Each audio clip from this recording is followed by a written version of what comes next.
Mesdames et messieurs, bonjour.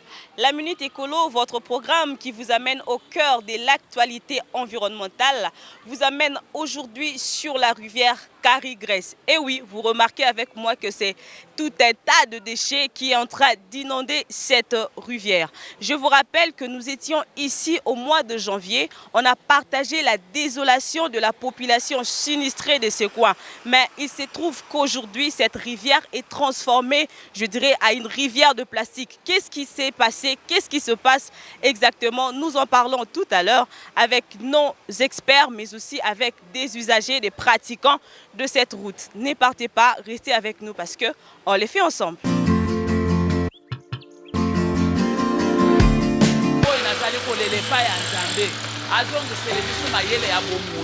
Moto alinisaki lingale yake leta atalele biso likambo nde aboma mboka posande botindela biso bato bien basala mosala oyo bongo bakanivo wana ezala propre mai oyo ezodérange mpo tala salite ebele neti awa salito eza awa toza na elanga mai likolo ya pont mais estce na norme ya construction mai ekozala bongo. Et voilà, je disais que je serai avec nos experts des ETEC Environnement.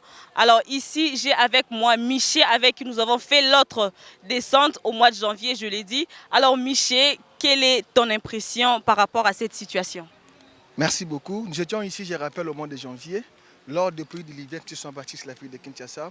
Parmi les rivières, les endroits qui ont été inondés, il y avait aussi la rivière Carigres. Mais après cette pluie, nous remarquons qu'il y a des immondices de déchets. La rivière Carigres s'est transformée en dépotoir en ciel ouvert de déchets. Qu'est-ce qui s'est passé? Il est vrai, lorsque de cette pluie, il y a eu des inondations, mais les déchets ont été lessivés. Les déchets qu'on retrouve aujourd'hui sur la rivière Carigres ne viennent pas seulement de cette contrée, mais ces déchets viennent aussi de très loin. Après l'inondation, ces déchets ont été lessivés. Quand on est arrivé au niveau de ce pont Carigres, les déchets ne savent pas où passer. Ce qui fait en sorte que les déchets se sont rassemblés sur la rivière. La rivière est transformée en dépotoir. Tu remarques très bien, nous sommes sur la rivière. Nous sommes sur la rivière, sur les déchets. La population cherche des moyens pour éliminer ces déchets. Ils ont commencé à brûler ces déchets, ce qui n'est pas une très bonne chose. Parce que déjà, avec les déchets qu'on a ici, avec le phénomène d'eutrophisation, je pourrais dire que la rivière peut disparaître. Et la rivière, est là où nous sommes, c'est à quelques mètres de l'exutoire du fleuve. La rivière se jette au fleuve et il y a des déchets. Ceci a des conséquences, pas seulement pour la population, mais aussi pour le milieu aquatique. Le fleuve qui est là, il y a tant de réactions chimiques qui se passent ici. Il y a concentration des déchets, il y a le lixivia qui se produit aussi, qui déjà le lixivia va partir avec de l'eau, arriver au fleuve, ça va créer le déséquilibre de l'écosystème aquatique, mais aussi la population qui brûle déjà ces déchets. Lorsqu'on brûle les déchets qui sont brûlés créent certains gaz sont dégagés, entre autres les CO2, l'azote qui sont dégagés, et ces gaz auront de l'impact sur la santé publique de la population. Je dirais, avec cet état de déchets, la santé publique de la population est menacée, mais aussi, Madame Julia, la pollution visuelle. Ça ne fait pas très bon de passer ici et de voir tous ces déchets et de voir tous ces immondices. J'aimerais aussi rappeler que ce n'est pas seulement la situation de la rivière Carigres, c'est la situation de presque toutes les rivières de la capitale. Toutes les rivières de la capitale sont ainsi. Dernièrement, j'étais à une descente au niveau de la rivière Sankora-Mombele, c'est pareil. Nous avons assaini la rivière. 2 semaines après qu'on est revenu, on a trouvé le même problème. J'ai parlé de Bichakuchako, j'ai parlé de la rivière Kalamo, j'ai parlé de la rivière Funa, j'ai parlé de la rivière Ndjili et autres. Toutes nos rivières de la capitale ont ces problèmes. Nos rivières sont transformées en dépotoirs de déchets. Nos rivières sont transformées en dépotoirs de déchets. Il a dit comme expert, c'est que la santé publique est menacée. La population est en train de traverser la rivière à pieds nus, je rappelle. Et nous allons prendre justement cette population pour leur demander comment c'est arrivé, comment cela est-il arrivé. Mbote papa, kombo nani? Mbote, kumanga rafina. Papa, ovandi kotoyo. Alors, koye bisabiso, ndenge nini lelo rivière na biso ekomi fulu. Dans la rivière na biso ekomi fulu. Dans le sens que bamai ezocho la miete basalite ezo kita koto, alors de plus de senga na bakonzi fo batomola biso na mpo ekoma na likolo po basalite banoleka bien. Sko basalite euti wapi? Bato bazouta musika bazobwaka bino moko euti na fleuve euti pena wapi? basalite ezouta na ngambo ya likolo boye bato baneti bamama wenze bazosala basalite na bango babwaki ezokita ti nde ekokangema koto. Alors, ce que le message à lancer na bande kono ba congolais. Oh, tozo mona ke ba pratique o eza bien te mais tozo continuer ko sala ngo message no ko zala nini. Donc message nanga eza ke souci na biso eza mpona bakonzi na biso, il faut babongisela biso na nzela ezala bien. Neti ba député bazoya bazoloba so bo voter biso tosala bino boye tosala bape so bazu bavoi bake bafande na bango. Souci na biso eza il faut babongisela biso batombola biso neti po ezala likolo mpo na se mingi mpo basalite ozoya eleka bien. Merci. Sikoyo tokolo banini par rapport à la santé. Est-ce que bozo se retrouver na baka ya ba maladie, ba solo, nyo so les autres déranger binoté? Donc neti mpo na basanté basolo oyo ezopesa biso do bamalade ebele na nzoto, il faut basala neti ke awa ekoma bien mai ekoma kotiola mpo basanté ezala na biso quand même bien. Je l'ai dit, nous serons avec nos experts de ITEC Environnement et aussi avec les habitants de ces quartiers. Mais là, je vais prendre M. Joachim. Lui, il a la particularité non seulement d'être expert, mais d'être aussi habitant de ces quartiers, puisqu'il a été sinistré lors de dernières saisons d'inondation qu'a connu la ville. Alors, Joachim, quel est ton avis? Merci, Julia. Comme vous l'avez constaté, après les inondations, nous pensions que la situation serait plutôt agréable, mais là, on vit dans une rivière de plastique, une rivière de déchets. C'est quand même un avis désolant de ma part. Là, je le dis non seulement en tant qu'expert, mais aussi en tant qu'habitant de ce coin. C'est vraiment triste. Pas seulement en tant qu'habitant, mais aussi en tant que Congolais. Aujourd'hui, on se vante partout de regorger. L'RDC regorge 52% des eaux douces du continent africain. Lorsqu'on voit les 52% de ces eaux douces, vous voyez à quoi ressemble cette rivière. Donc je pense qu'on devra essayer de revoir un peu les chiffres. De quelle eau douce on parle? De ces eaux polluées, c'est de ça qu'on parle, parce que ça c'est juste un cas d'espèce. On peut aller à Bichakuchaku, on peut aller par-ci par-là où on a été même faire des analyses. Rappelez-vous qu'au mois de janvier, lorsque nous sommes arrivés pour les cas des inondations, nous avons fait les analyses de ces eaux. Les résultats microbiologiques étaient pharaoniques, donc des eaux inutilisables pour permettre aucune utilisation. Aujourd'hui, carrément, la population, comprenez, c'est les odeurs de cette rivière, excusez-moi, les odeurs très nauséabondes.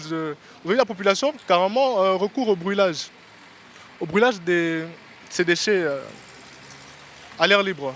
Et vous savez ce que ça peut causer comme conséquence?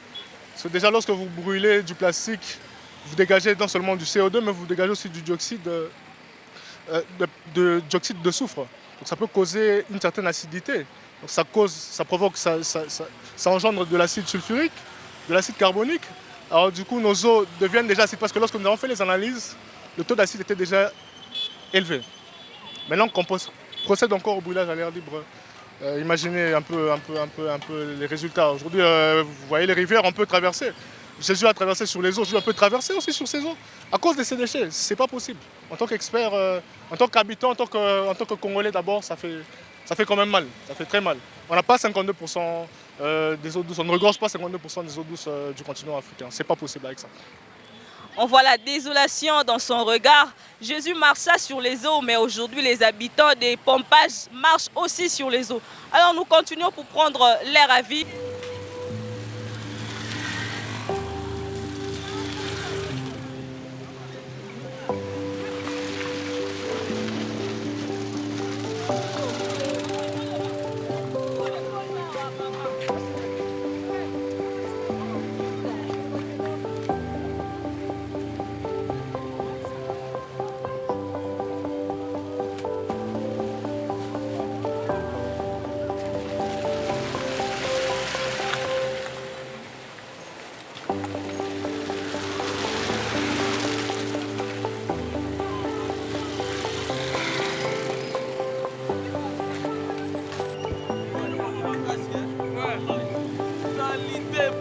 Vraiment tokokoka te toza na posa nde botindela biso bato bien basala mosala oyo bongo bakanivo wana ezala propre mai oyo ezoderange mpo tala salite ebele soki na pompage kuna se moyen koloba eza te toza na posa nde bakonzi na biso basala mosala oyo trakasiri mpe ya moto eleki vraiment nazolela makasi Vraiment, on a rien à le. Merci. Oui, donc vraiment, condition est la place où ils ont ma makasi. Et puis, botala binomo on a pont, on a ces salités, ça, pour éviter communo yo bourgmestre azali, chef de riz bazali, chef du quartier bazali, et puis gouverneur de la ville azali. Na éviter ba titre wana oyo ba pesa ka bango ezala échantillon ton ndenge nini. Ko eskizenga pona terme mais na moni lokola ba kitsaka ba vrai agent na terrain te na ba commune nyonso pe na ba quartier nyonso pona ko contrôler. Tala neti awa salito ezawa. Tozana elanga mais mai likolo ya pont. Mais est-ce que na norme ya construction mai ekoza la bongo? Au fil et à mesure mituka ezoleka ezosala pe mabe. Do ba konzi botala pena bakaya boye bobongisa nzelo oyo eza bien te tolekaka à chaque jour ko misala mais condition vraiment eza mabe makasi. Et puis salité penza don ya koloba eza te salité leki makasi. Babongisa ezala te kaka ba cheyo oyo mokonzi olekaka ba jeep nyonso ekomi na ba sirène oui mais ozoye ba te que salité eza aux environs na yo. Typhoïde kozwa na yo moko quel que soit climatiseur mais typhoïde kotaka. Donc faut y bango. C'est ça. Merci. Alors, nous sommes en train d'entendre ce que la population est en train de dire. Elle est en train de lancer comme ça un cri d'alarme aux autorités qu'elle venait de choisir cette population. Nous l'avons fait, nous sommes allés aux élections, nous avons choisi ceux qui doivent nous diriger et à ceux-là, nous leur demandons de nous garantir un environnement sain. Je continue avec mon micro pour prendre les autres usagers de cette route. Salité oyo en tout cas pasi na motema ya liboso eza bana mibali bazopesa raison baza na misala te bamipesa na kokotaka na bamapango kozwaka salite eseke ya kobwaka yango eza te bakomisi rivière nini poubelle bakokende na bamapango bopesi bango mbongo ale baye na bosoto nyonso babwaki na bayizino bafongoleli biso ya baji ya ba nani kala salite ezalaki te po tozalaki na masanga ya milangi eza oteki ezongi lisusu na yizine basali masanga ezongi metango bayeli biso ba usage unique ba sachet na ba plastique yango nde eseke ya kobwaka ngo eza te sikoyo ya mibale biso pe ba congolais tozala na conscience ya bomutu pona ngai na bomutu na ngai butu moyi nazali kolelepa ya nzambe azongisele biso mayele ya bomutu mutu abimisaki lingale yake leta atalele biso likambo nde aboma mboka po tangu tozalaki na tangu ya mobutu balobaki mutu na mutu abongisa mutu na mutu azalaki na esika bandaki kobongisa yebaki ke esika nazali propriété ezala mendoki oyo aya na lingale yake leta atalele biso likambo nde aboma Kinshasa po nyonso tokomi kosala na kombo ya leta nalambi fufu na ndako na ngai na bwaki na balabala leta akotala likambo tango maye kokotela ngai na kufi leta atala likambo nde likambo tozolela nzambo tozosambela beglize etondi bamapango nyonso nzambo wapi po nzambo avandaka na salite te nzambo avandaka na propriété pona ngai yango nde nazotanda maboko epai ya nzambe azongisi bomutu kati na biso bakongole toyebeke salite eza lisumu po soki mutu na mutu abongisa tokozala na biloko oyo te pona ngai eloko naza nango ya koloba yango wana. Merci maman. Alors maman l'a très bien dit. Tozongisa bomoto kati na bakongolais. Donc la responsabilité de la population est aussi dans cette situation. Nous allons continuer. Alors, la maman qui a parlé, elle a épinglé un point sur la responsabilité des sociétés qui produisent justement le plastique. Alors, je vais rejoindre Joachim qui va nous expliquer justement à quel niveau les entreprises doivent prendre leurs responsabilités en main. Qu'est-ce qu'ils font jusque-là? Qu'est-ce qu'ils doivent encore faire? On le suit.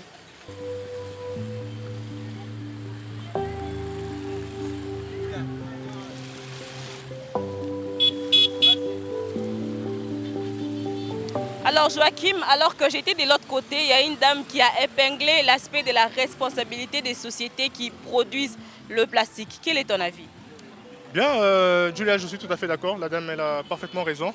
que les principaux producteurs de plastique devraient veiller à ce que leurs produits ne se retrouvent pas rejetés ou abandonnés dans l'environnement.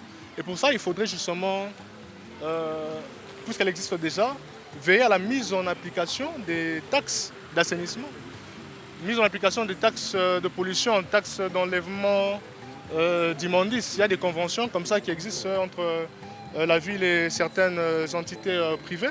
Donc il faudra maintenant veiller à la mise en applicabilité. Et il revient maintenant à la ville de bien disposer de ces fonds-là, ces taxes que les entreprises, si elles le payent, ces entreprises payent pour justement la valorisation, soit énergétique ou bien sous d'autres formes, la valorisation, le recyclage de ce type de déchets. Elle a parfaitement raison, mais un autre aspect que j'aimerais soulever, c'est du moment que la population ne sait pas auprès de qui recourir, elle se prend elle-même en charge. Elle brûle les plastiques. Or, il existe des collecteurs qui en ont besoin. Ça représente une mine d'or pour certains collecteurs, certains recycleurs. Et là, quand on voit comment les déchets sont, c'est brûler de l'argent. La population brûle de l'argent sans se rendre compte. Et après, on va dire qu'on est pauvre. Après, on va pleurer auprès de l'État. C'est vrai, on n'est pas suffisamment sensibilisé. Je pense que c'est malheureusement la principale cause à laquelle la population recourt à des pratiques non environnementales. Voilà, l'économie circulaire nous permet de donner à ces plastiques une seconde vie. Nous avons des pavés pour embellir notre ville qui peuvent être faits à base justement de ces plastiques. Nous avons plusieurs acteurs dans le recyclage. Mais Joachim, il y a aussi un autre souci par rapport à la consommation de produits recyclés. La population ne s'approprie pas toujours ces produits-là. Qu'est-ce que tu peux dire? En effet, c'est vrai que la population n'est pas, tant qu'elle n'est pas informée, on ne sait pas à quoi s'y attendre. La population n'est peut-être pas suffisamment informée ou peut-être est mal informée parce qu'on dira que la population pense que les produits recyclés coûteraient peut-être plus cher que les produits issus des ressources naturelles. Donc je pense que c'est une question de sensibilisation. On doit faire, c'est notre travail, nous les sensibilisateurs, on doit être des vitrines pour ces opérateurs qui sont dans le recyclage, mettre en avant leurs produits. Vous venez d'épingler les pavés, il y en a même qui font des chevrons, il y en a qui font des bancs, il y en a même qui sont certifiés auprès de l'OCC par rapport à leurs matériaux de construction à base des produits recyclés. Donc je pense que nous avons un grand travail de sensibiliser, de mettre en avant leurs produits pour que l'appropriation s'y approprie suffisamment. Voilà, il y a lieu de donner une seconde vie à ce plastique et que la population devait s'approprier cela. C'est ainsi qu'à ETEC Environnement, par exemple, nous avons des outils qui nous aident à le faire. Nous avons ECO qui nous permet d'avoir un musée virtuel où nous avons tous ces produits recyclés justement parce que la population devait les connaître, s'en approprier parce que l'économie circulaire nous aide justement aussi à résoudre ce type de problèmes.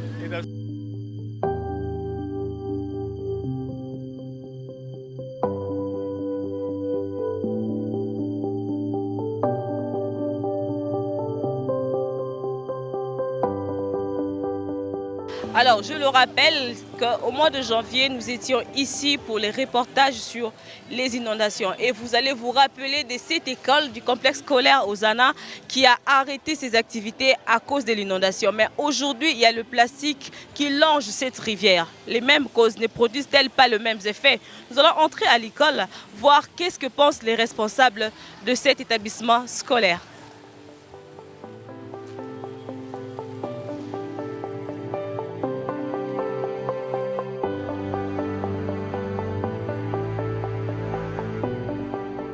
L'État qui a la loi et c'est l'État qui doit appliquer la loi. Et la loi doit s'appliquer à tout le monde. La population ne peut pas dépasser l'État. La population ne peut pas dépasser l'État. L'État reste l'État et l'État doit prendre ses responsabilités. On les a votés, c'est pour qu'ils puissent faire quelque chose pour ces pays. Mais partout, il n'y a que des inondations. Partout, il n'y a que de l'eau. La régie des eaux ne contrôle plus ces tuyaux. Et tout ça, l'État, c'est comme s'il est en train de dormir. Et ce n'est pas possible. Et l'impunité, c'est le marché de tout le monde. Il y a l'impunité. Les gens ne savent pas respecter la loi. Je pense que c'est tout. Alors là, nous avons écouté l'avis d'un des professeurs de cette école qui nous a d'ailleurs montré les images grâce à son téléphone pour dire que les conséquences, en tout cas, elles sont réelles. Je m'en vais prendre Miché qui va donner son dernier avis pour cet épisode et je vais vous revenir tout juste après. Alors Miché, nous sommes à la fin de ces micro-trottoirs de la Minute Écolo. Ton dernier avis? Ok. Après avoir écouté la population, je retiens deux faits. Le premier, c'est lié à l'incivisme environnemental.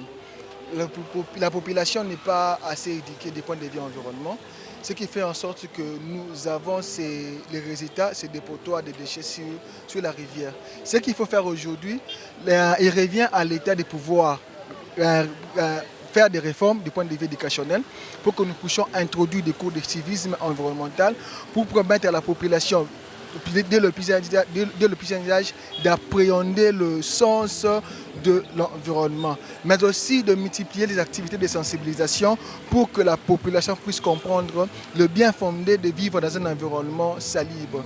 Il revient aussi aux autorités. Nous avons un nouveau gouvernement qui devait être installé d'ici là, un provincial. Il revient au gouvernement de prendre aussi ses responsabilités en main. Aujourd'hui, nous venons de finir, je dirais finir avec Mbopeto parce que jusqu'à là, nous ne savons pas la philosophie de la nouvelle équipe, le gouverneur qui a été récemment élu. On ne sait pas s'il va continuer avec Mbopeto ou s'il va amener une autre vision. Je pense que les autorités doivent saisir la situation et agir conséquemment. Parce que la question de la gestion des déchets, la question de l'assainissement de la ville de Kinshasa pose un sérieux problème.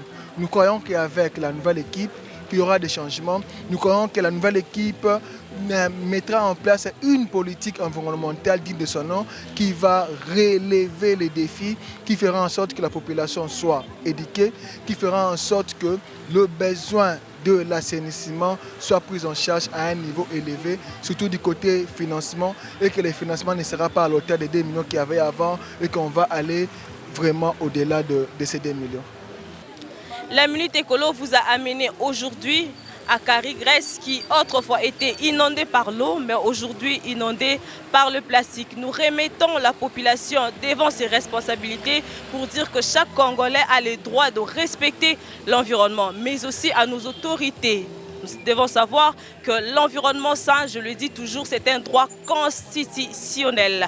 Le gouvernement devait garantir à la population un environnement sain. Ici, nous pourrons revenir peut-être prochainement parce que les mêmes causes produisent le même effet. Et nous lançons cet appel pour que cette situation de l'inondation ne revienne plus ici. À vous qui me suivez depuis le début, je vous dis un grand merci et rendez-vous à la prochaine Minute Écolo. N'hésitez pas de commenter, de liker et de partager cette vidéo parce que la gestion des déchets est une affaire de tous.